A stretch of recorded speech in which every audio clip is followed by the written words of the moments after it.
Chapter 36.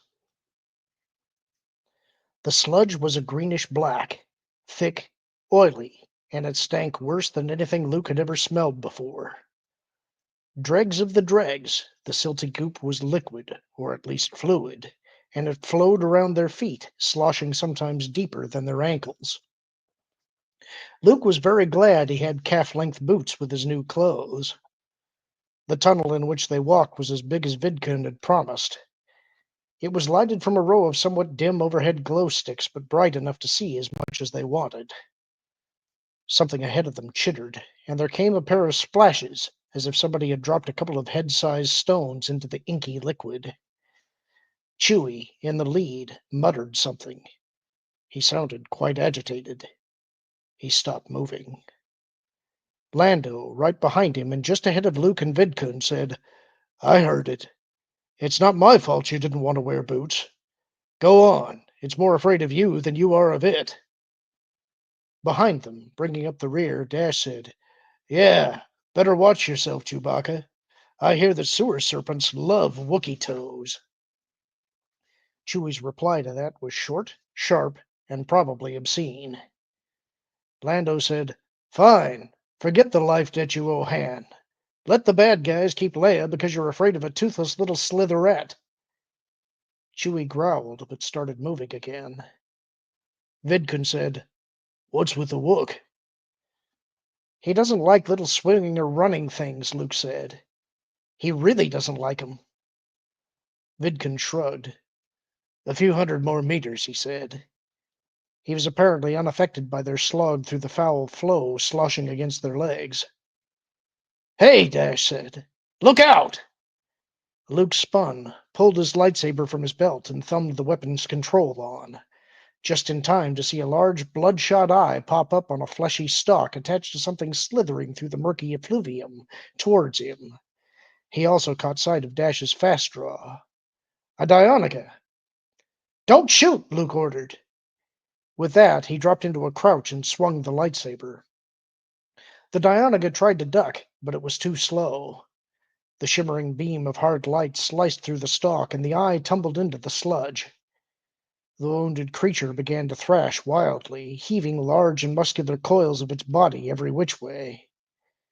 Luke stepped in closer and brought the blade down, hit the Dionica's body a solid blow, and chopped it in half.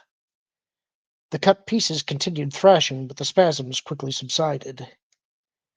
Dash spun his blaster around his finger and dropped it back into his holster. "Nice move, kid." "I've seen these things before," Luke said. "Last time I ran into one was in a trash compactor. It nearly got me." Chewie harned his agreement. "You spend a lot of time in places like this?" Dash said. "Not if I can help it." The five of them continued to wade through the mire. "Just ahead there," Vidkun said. They stopped. There were two large round holes in the wall, covered with finger-thick metal mesh gates. The holes were angled down slightly. More sludge ran from the smaller tubes in a shallow stream to join the slow-moving slurry in the large pipe. Lando said, "Okay, Vidkun. Let's see if those codes you have work." The engineer moved forward, did something to the locking mechanisms with a plastic card. The gates swung open. He grinned at them. "See? Just like I told you. We want the one on the right." Chewie started to climb into the new tunnel. It was a little short for him, but the others should have no trouble walking upright in it. Chewie slipped, nearly fell, and managed to catch himself. He had to put one hand into the goo to do it, and when he pulled that hand out, it was as dark as the stuff that covered it. He shook his hand violently. Chewie was not happy. "Careful," Vidkun said. "It's a little slippery in places." Chewie turned slowly to stare at Vidkun. Lucky for the engineer, the Wookiee eyes weren't lasers. Otherwise, Vidkun would have been burned into a crispy black lump where he stood. Lando chuckled. "Yeah, be careful, you big clumsy—" "Yow!"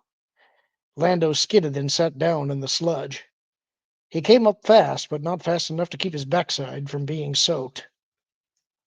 Chewie laughed so hard Luke thought he might fall again. Luke fought his own grin. It served Lando right, but he didn't want to be next, so he kept quiet. Things had a way of happening if you tempted fate. You should have worn old clothes, Dash put in. Hey, Rendar, I don't have any old clothes. You do now. I don't think you'll ever get 'em clean enough to wear in public. They'd drum you right out of the elite stormtroopers smelling like that. Shut up, Lando said. They moved into the drain and climbed the slight incline very carefully. Coming up on the zap field, Vidkin said. Let me run the deactivator. Everybody stopped while the engineer fiddled with the controls on a small black box he pulled from his belt. Just ahead of them, the air shimmered. There was a brief flash of purplish light. Should be okay now, Vidkin said. Fine. You go first, Lando said. The engineer glared at him but moved to the front. When he'd walked a few more meters without turning into crispy fried Vidkin, they followed him.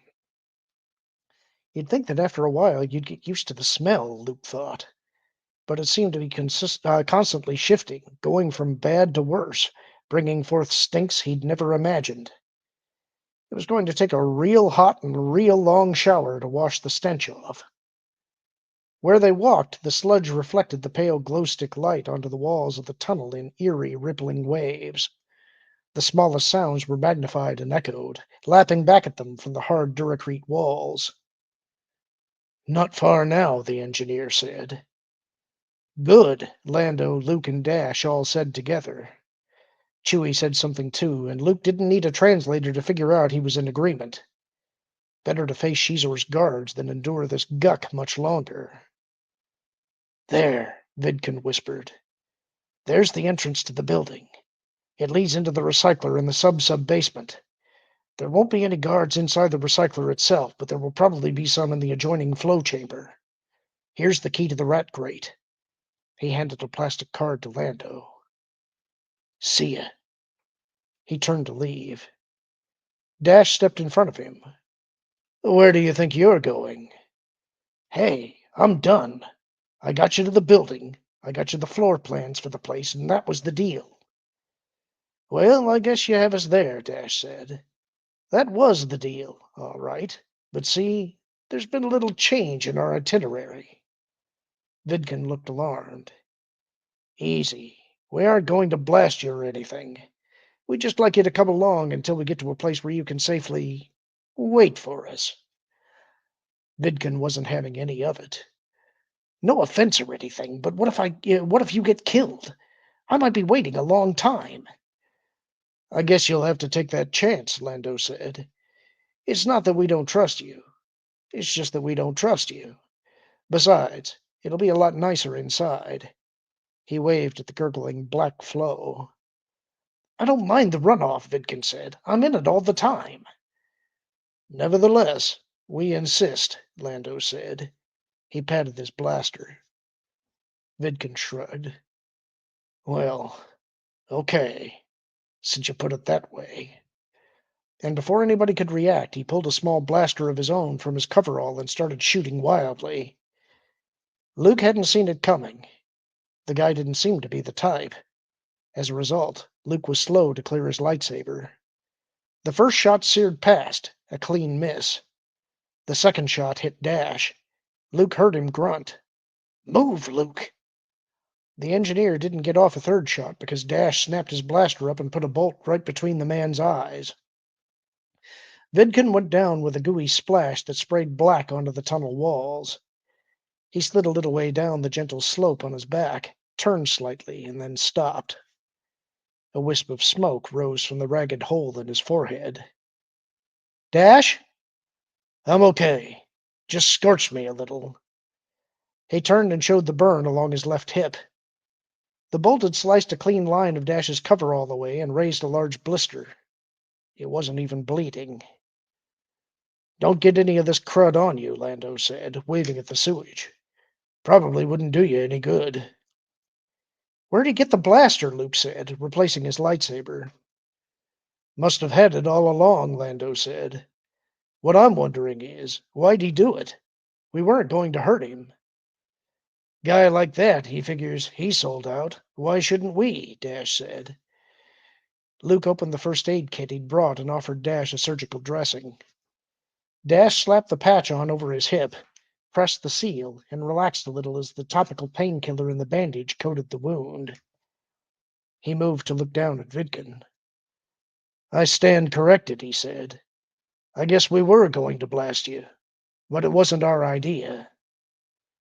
Let's hope the guards didn't hear the shooting, Lando said. Yeah. Luke looked around, took a deep breath. Ready? They were. And that's the end of the chapter. Hope you enjoyed it. Talk to you soon.